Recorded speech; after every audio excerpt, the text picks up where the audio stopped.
Hello everyone, स्वागत है सभी का ऑनलाइन स्टडी ऑन में।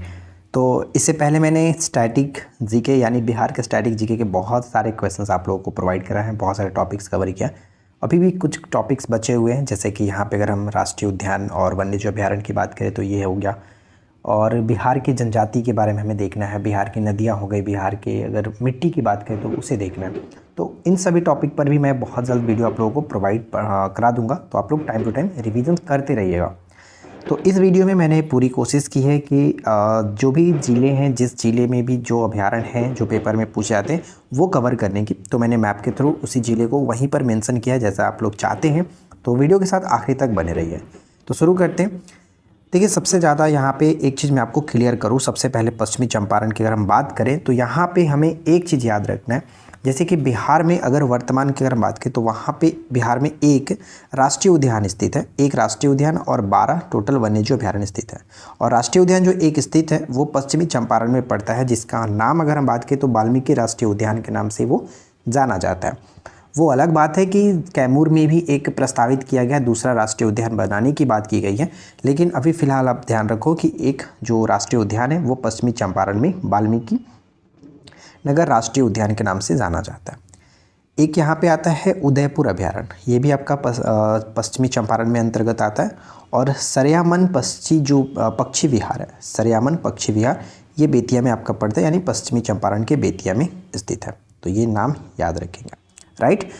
अब यहाँ पर तीन चीज़ आपको अच्छे से याद रखना है, जैसे कि उदयपुर से कई लोग कंफ्यूज हो जाते हैं कि अगर पेपर में पूछ लिया जाए कि उदयपुर अभयारण्य किस राज्य में स्थित है, तो वहाँ पर कई लोग उदयपुर राजस्थान वाला टिक करने लगते हैं। तो ये ध्यान रखिएगा, उदयपुर बिहार में स्थित है, ठीक है। चलिए आगे बढ़ते हैं। इसमें अगर हम बात करें पटना में, तो पटना जो जू है उसे संजय गांधी जैविक उद्यान के नाम से जाना जाता है, ये याद रखना आप, ठीक है फ्रेंड्स। नेक्स्ट अगर हम यहाँ पे देखें तो मैंने बेगूसराय के बारे में बताया। बेगूसराय में आपको पता ही है कांवरताल जो पक्षी विहार है, जिसे बिहार का पहला रामसर स्थल के रूप में 2020 में घोषित किया गया था। कांवरताल पक्षी विहार ये बेगूसराय में पड़ता है, ठीक है। गया में बात करें तो गया में गौतम बुद्ध जो अभयारण्य है, गया में गौतम बुद्ध अभयारण्य, ये आपको ध्यान रखना है। और अगर मुंगेर की बात करें तो मुंगेर में पड़ता है भीमबंध अभयारण्य, और सबसे ज़्यादा यही पूछा भी जाता है, ध्यान में रखिएगा, भीमबंध अभयारण्य कहाँ पर स्थित है? मुंगेर में स्थित है, ठीक है। इसके बाद अगर हम यहाँ पे इस मैप में आए तो यहाँ पे आपको देखने को मिलेगा दरभंगा। तो दरभंगा में याद रखिएगा कुशेश्वर पक्षी विहार, ठीक है फ्रेंड्स, कुशेश्वर पक्षी विहार दरभंगा में पड़ता है।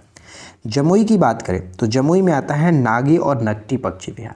नागी और नकटी पक्षी विहार जो है इस बार यानी कि जून 2024 में इन्हें बिहार में 2 रामसर स्थल के रूप में शामिल किया गया। पहला तो ये था कांवरताल, और बाकी 2 ये हो गए नागी और नकटी दोनों।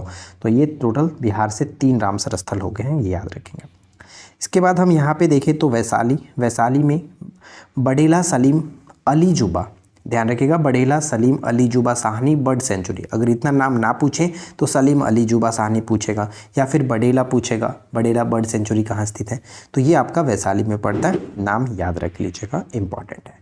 अगर यहाँ तक आप लोगों को ये चीज़ अच्छा लग रहा है तो प्लीज़ वीडियो को लाइक ज़रूर करके क्या करें, और अपने फ्रेंड के साथ चैनल को शेयर क्या करें, वीडियो को शेयर क्या करें, ठीक है। और चैनल पे अगर आप पहली बार आए हैं और आपने सब्सक्राइब नहीं कर रखा है तो प्लीज़ सब्सक्राइब करके नोटिफिकेशन बेल आइकन को ऑल पे सेट कर लीजिए। अब यहाँ पे हमारा तीसरा मैप आता है, इसमें आप ध्यान दीजिएगा। अगर हम नालंदा की बात करें तो नालंदा में राजगीर अभयारण्य, ये तो क्लियर होगा ही आपको। नेक्स्ट भागलपुर में ध्यान रखिएगा विक्रमशिला गंगा डॉल्फिन अभयारण्य, विक्रमशिला गंगा डॉल्फिन अभयारण्य ये भागलपुर में स्थित है। कटिहार की बात करें तो कटिहार में गोगाबिल पक्षी विहार, और गोगाबिल पक्षी विहार क्यों फेमस है? क्योंकि ये बिहार का पहला सामुदायिक झील के रूप में भी माना जाता है। गोगाबिल पक्षी विहार इंपॉर्टेंट है, ठीक है। अररिया की अगर हम बात करें तो इसमें 2 अभयारण्य या फिर पक्षी 2 अभयारण्य, बस ध्यान रखो 2 अभयारण्य आते हैं, जिसमें एक होता है पनार या फिर परमान, पनार या फिर परमान डॉल्फिन अभयारण्य, और दूसरा होता है अरियाबारा, ठीक है, हरियाबार हिरण पार्क, हरियाबार हिरण पार्क, और दूसरा परमान, ठीक है। तो ये दोनों यहाँ पे अररिया के अंतर्गत आते हैं। फिर आता है भोजपुर, भोजपुर में सुहियान पक्षी विहार, सुहियान पक्षी विहार कहाँ पर? तो भोजपुर में देखने को मिलता है, ठीक है। तो कुल मिलाकर के अगर हम बात करें तो यहाँ पर मैंने वो सभी इम्पॉर्टेंट जो बिहार में अभयारण्य हैं उन सभी के बारे में डिस्कस कर लिया। आई होप कि ये वीडियो आप लोगों के लिए हेल्पफुल रही होगी। तो खास करके इसमें देखिए याद रखना है कि बिहार में एक राष्ट्रीय उद्यान है, 12 वन्यजीव अभयारण्य है, और ख़ास करके जो भी नाम है जैसे कि भीमबंध याद रखिएगा, बहुत बार पूछा जाता है, कांवर झील, कुशेश्वर, गोगा भील, नागी और नकटी, ये बहुत इंपॉर्टेंट है। उदयपुर कन्फ्यूज़न करता है तो उसे याद रखना आप लोग।